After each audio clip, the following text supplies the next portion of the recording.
All right, so I am going to stop saying that I'm not a fixed blade guy, but I like this fixed blade because I just think I'm a knife guy. I've come to the realization that I am just a knife guy because this one was loaned in from my buddy Guri. But I did pull out, I was thinking ahead this time, and I pulled out a few fixed blades that we're going to talk about and compare as we go through this one from Melvin Lozada. This is the Apollo 3.5 inch fixed blade, okay? Because it has basically a 3.5 inch blade. It's really like 3 inches the way I measure it, but okay, we're not going to go there. But this one, Guri won in a lotto somewhere or something. Like he won in a raffle. So he didn't get it from Melvin. He doesn't have a COA or anything. We didn't know much about this knife because I asked him, like I couldn't find anything on it when I kind of searched Google and whatnot. So I asked Guri if he remembered the model, if he had a COA or anything. He goes, nah, I got nothing. But let me reach out to Melvin and ask. He kept meaning to ask him anyway. And that was literally within the last hour of me starting to film. He said, I'll reach out and I'll let you know. And Melvin responded apparently and gave him a few details. And here I am to kind of wing it through this video. So I think really I am just a knife guy. I appreciate all the knives, whether they're small fixed blades, production knives that are small, high-end customs, you name it, I like them. Now, that's not to say that I like every single knife shape or every single knife maker, company, what have you, but I appreciate all the knives at some level. And I'm pretty open here on the channel about what I like and what I don't like. Now, this one, I do like it. Okay. I will say that for my size hand, okay, the tip here, the pointy end of the heel of the handle, which is the heel of the blade, the tang of the knife, it does kind of dig in if I am really bearing down on this. Okay. A little uncomfortable, but really that is because I've got big, ginormous hands compared to this smaller blade. So don't take that as anything. If we zoom in here, we have a very nice stonewash finished. This is actually, it's the Apollo fixed blade because there is an Apollo custom folder. It's a frame lock folder. That one is more of a drop point. This one is sort of a Tonto-ish shape there. It's drop point / Tonto. Nice stonewash finish. I like the dark kind of bead blast finish, if you will. It looks like he's using pivots as the screws, which I like on this fat carbon. I don't remember what this is. Is this Mars fat carbon? No, I think that's what this is. Mars fat carbon. This is maybe Arctic Storm. Maybe that's what they call it, I think. It's done really well. Nice, big, thick blade stock at point, what did I say here for blade thickness? 0.204 it starts out as. Tapers down to behind the edge up here towards the tip at 0.023, 0.024. And down here on the belly, it goes narrow down at 0.015.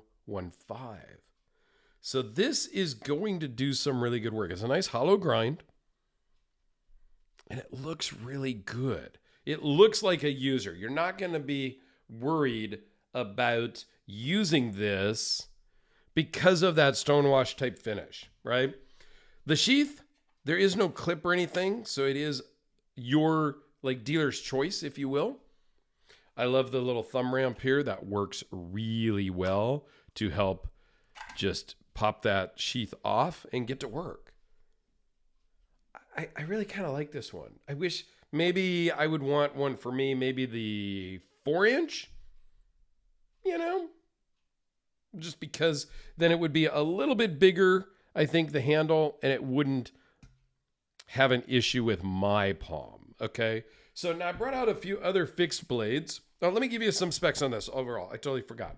Overall is 6 and 13/16, almost 6 and 7/8, give or take. 3-inch blade from the tip of the scale to the tip of the blade. 2.74-inch cutting edge. We talked about behind the edge. Weighs in at 5.1 ounces or together at 6.1 ounces. If you added a clip or a belt loop or some sort of attachment to this, that would raise the weight slightly. And the overall thickness is 0.506. Blade steel, I'm not sure. I didn't get that information.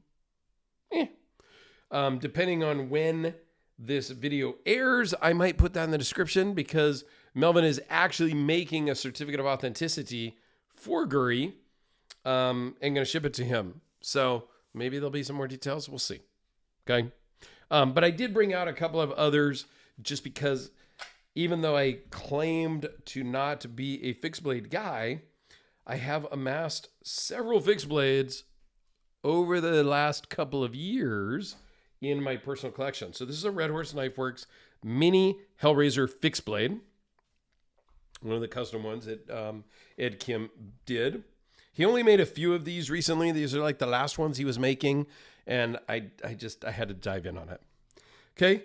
Primitive Bear knives. Used to be Papa Bear. This is the Copper Necker, I think is the model. Really great knife. This one, actually, I sent to my friend Eric, Bullets and Blades on Instagram, and he took it camping. You can see it's got some dirt and stuff here, which is totally fine. And he used the hell out of it.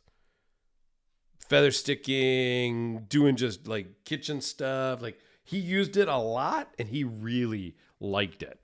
And then I don't pull this one out often enough. This is again, a mini Hellraiser with an S. This is razor like you shave your face and your legs with. This is razor like the movie Hellraiser with the guy with all the spiky things in his face. From Jim Skelton. Jim Skelton kind of tricked me into buying this because he sent me a video of it glowing in the dark because, yes, this glows in the dark. And he sent me a video and says, Dirk, the guy who ordered it backed out. It's calling your name. I'll make you a deal. And he knows that I am into glowy things, much like the Spyderco Delica that I showed earlier. Just from the studio light, it kind of lit up that one side. So I said, sure, Jim, I'll buy it. But Jim's a good friend. I like to support him. And I thought this was cool. One, because it glows in the dark. And two, it's something that Jim made with his own two hands. And that appealed to me because I have some other knives that Jim has owned in the past. And then he's sold and I have bought, like this. He was the original owner of this Black Death series Hellraiser. So this one is special to me for a lot of reasons. It was the first Black Death series made. It's one that Jim Skelton owned. It then went to another friend, Rob, and then came to me. And it really started me off sort of with my relationship with Ed Kim, the maker. So, yeah. Okay, so there you go. I've got some fixed blades of my own. I will put a link over here in the corner of my fixed blade playlist because for a guy that claimed he didn't like fixed blades necessarily, I've done a lot of fixed blade videos. I've got some more to do. I've got a giant handmade custom kukri from Nepal in the other room. I still need to film that I was trying to find something to chop with it. And I really haven't. And I've had it for so long. I need to film it and get it shipped out to the owner. But yeah, so Guri, thanks so much for sending this over. It's been a pleasure checking out your knives. This is the last one I have to film, so I can ship these back to him, which is good because I've had them for a while. And I'm trying to really get stuff shipped out now because, well, I've got a lot of stuff here and I want them out and back to their owners. So anyway, thanks for watching. I know I rambled there at the end. If you made it all the way to the end, comment Fixblade down below or Fixie. Just to let me know you made it, that you suffered through with me. I appreciate that. And check out the Fixblade playlist in the corner. Have a fantastic day.